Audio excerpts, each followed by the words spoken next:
Bonjour et bienvenue dans cette revue de presse avec le mot piège et un visage, celui de François Hollande à la une de la plupart des journaux, comme Le Figaro, qui explique comment le président se retrouve piégé par l'annonce de Barack Obama de convoquer le Congrès sur les frappes en Syrie. Même ton, même mot dans Libération, qui estime que le président français, qui n'envisage pas de vote au Parlement, mais un simple débat, se retrouve ainsi soumis à la décision des sénateurs et représentants américains. François Sergent, dans son édito, toujours dans Libération, s'interroge sur le fait de se retrouver ainsi seul chef d'État à vouloir user de la force sans vote de la représentation nationale et prédit sur le front de la politique intérieure des tirs de plus en plus nourris de l'opposition.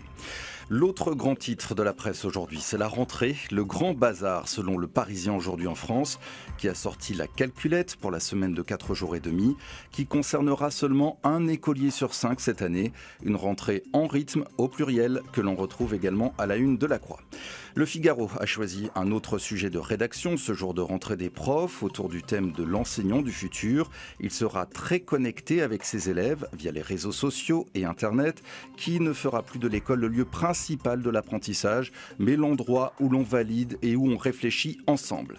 La presse qui rejoint parfois le livre d'histoire avec Nelson Mandela qui, après 3 mois d'hôpital, a pu regagner son domicile. Mais les journaux, comme 20 minutes, ne se prononcent pas sur son état de santé, visiblement toujours très préoccupant.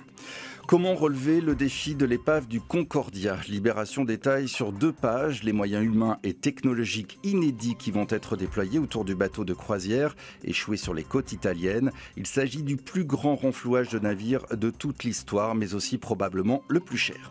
Autre record de gros sous et de foot, 100 millions d'euros. C'est la somme que devrait verser le Real de Madrid à Tottenham pour s'offrir les services de Gareth Bale. Du sport encore pour finir avec notre image du jour et Teddy Riner qui fait l'unanimité dans les journaux après avoir remporté à Rio son 6e titre mondial de judo à l'âge seulement de 24 ans. C'est ainsi que l'on se quitte. À demain.